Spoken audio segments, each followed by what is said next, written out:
Hey everybody, how you going today? It is so good to see you. I do hope you are super well. Today we have a super exciting, and I think it's a first from Nikon. This is a zoom lens. Wait a second.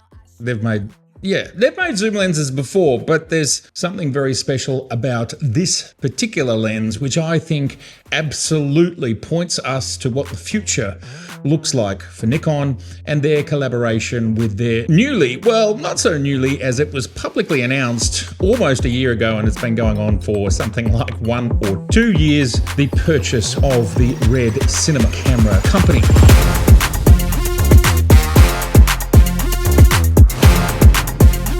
I think this lens right here is signaling to us what the future looks like. And yes, indeed, this is the brand new PZ Power Zoom 28 to 135 all internal f4 full frame lens from Nikon. But it does have something very special, very unique, and very exciting from my perspective. And yes, there it is right there, the gold ring. This is the first lens from Nikon, and please correct me if I'm wrong, to ever tote a gold ring on the mount end of the lens. Now from my perspective, and this is something that I speculated when we first heard about the 28 to 135, does this gold ring represent a new line of lenses?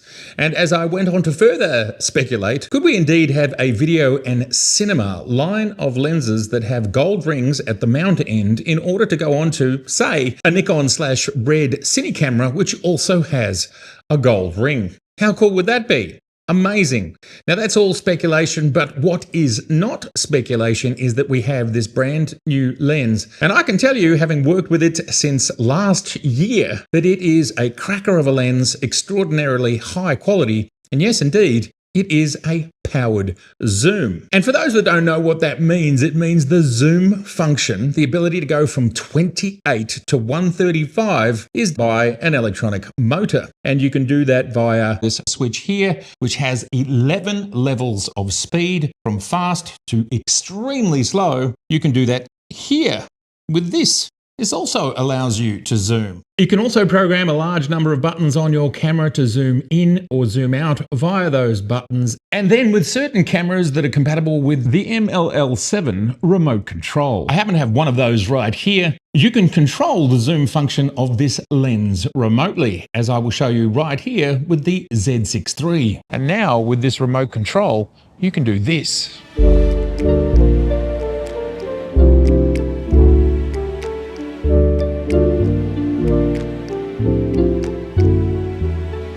That was the Z6III with me solo operating the zoom remotely. And there are various other ways to control the zoom. Now Nikon tells me that this lens is aimed at single or small group production crews that are running around and they need a catch-all lens which can cover any situation that you find yourself in. Now we have seen with Z9 firmware 5.1 that there is the power high-res zoom collaboration. And what that allows for is using the immense resolution and the capacity to shoot in 8K that you find on a Z9 and allows you to double the effective field of view of this lens. And ultimately what that means is you can shoot from 28mm all the way out to 270mm using this function, and it's seamless. You can't tell when you're going from optical zoom to digital zoom. And it looks like this.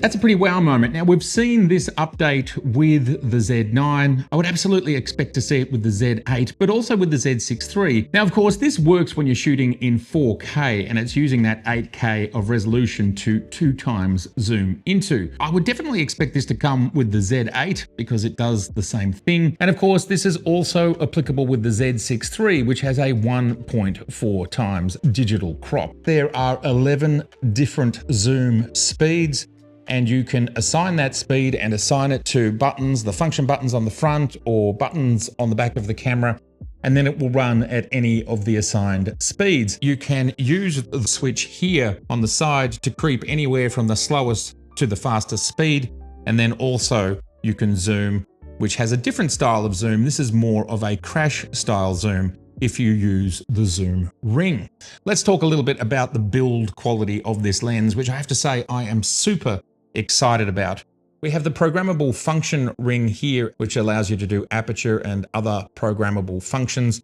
We have the zoom ring here, and then we have the focus ring. On the side, we have that switch, which I've talked about before. And we do have an AF and MF switch, along with our 2 function buttons, one here on the top and one on the side. Now, of course, one of the highlights for me with this lens is this beautiful matte box. It does make it look very professional, very awesome, and very filmic. Not only does it look cool, but it does provide the function for allowing filters on the front. And depending on which way you use it, you can also access filters that you need to rotate via this little doorway here. It does come with a tripod foot. I'm driving along this road here and I see something running along and I'm like, what is that? And literally the last thing that I would expect to see is a koala. And he went up this tree to get away from me. This is as close as we're going to get to each other. I'm on the power zoom. We're at 1/125th handheld f4 ISO 64 on the Z9 shooting 8K, which means we can punch in 200%. Or what I'll do is I'll go to the 2.3 times crop and we'll get even closer at 4K. And in the case of the Z8 and the Z9, if you're shooting at 100 and 120 frames per second in 4K, you can actually go out to a 2.3 times crop, which takes this 135mm lens out to over 310 millimeters field of view equivalent to repeat when you're shooting in 4K. That's an enormous amount of range available. If you're on a Z8 or a Z9, this one lens, when shooting video in 4K, allows you to shoot in 28 millimeters all the way up to over 310 millimeters at a fixed f4 aperture. That is a lot of range, that's a lot of power in this one unit.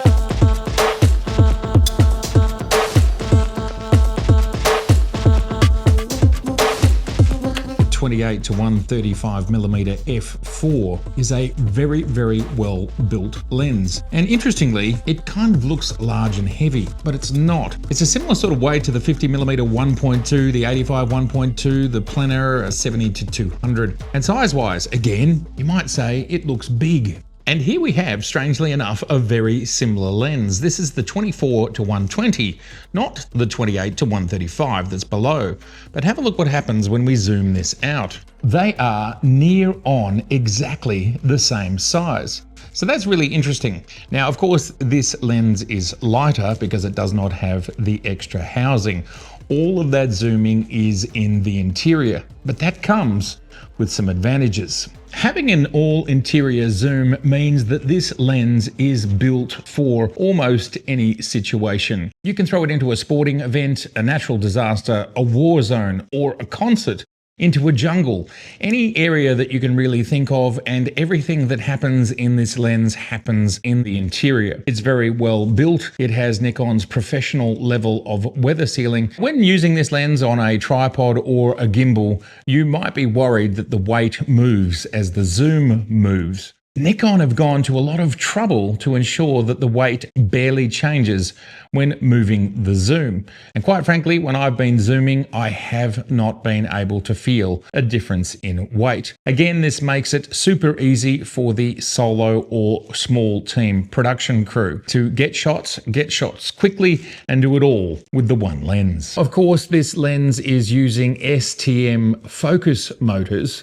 And when it comes to focus, if you want to be able to pull focus to the same spot over and over again and mark up your lens, this lens uses a linear focus pulling system. When we are at the wide end of the zoom range, minimum focus is 34 centimeters, and when we are at the long end, it is 57 centimeters. With the tripod collar, the lens weighs 1,210 grams, and without it, it is 1,120 grams. The lens comes with an anti-flare mesomorphic coating, along with a fluorine-coated front element. The lens hood is matte box compatible, along with a filter adjustment slot. It has 18 elements in 13 groups, 4 aspherical lenses, 3 ED lenses, 1 ED aspherical lens. On full frame 35mm, it is a 75-degree field of view to an 18. And in APS-C, it is a 53-degree field of view to a 12-degree field of view.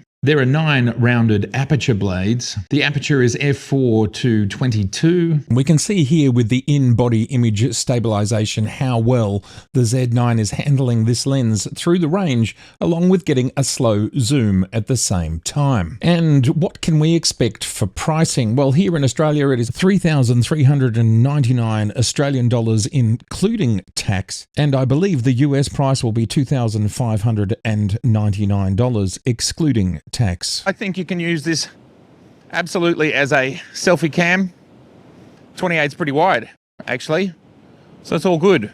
I'm super excited about this lens. I'm going to make a whole video as to what I think this is telling us about the future of Nikon/Red. I have a feeling that this is potentially a new line of lenses, but they have no name at this point in time. But I suspect when you buy a cinema camera company and you are already one of the best lens makers in the world, you're probably going to make some lenses for those cinema cameras. I think this is the first of something very exciting to come. More of that in another video. I've been using this lens since last year in all sorts of settings, and I have to say I am very impressed by what it's capable of doing. It is a catch-all lens. We haven't talked about stills photography, but of course, just like its sibling here, the 24-120 f4, it is equally fantastic at stills photography. Now, I can't imagine that too many people will purchase it for stills photography, but then if we think about something like auto capture, where we have the capacity to have a camera sitting in a remote location waiting for things to happen. If you could also have control of your focal length remotely, this might be something that's actually of use to photographers as well. Photographers catching wildlife, or perhaps doing a time lapse of something like an aurora. It might work absolutely perfectly in those sorts of situations. So I can see some niche use cases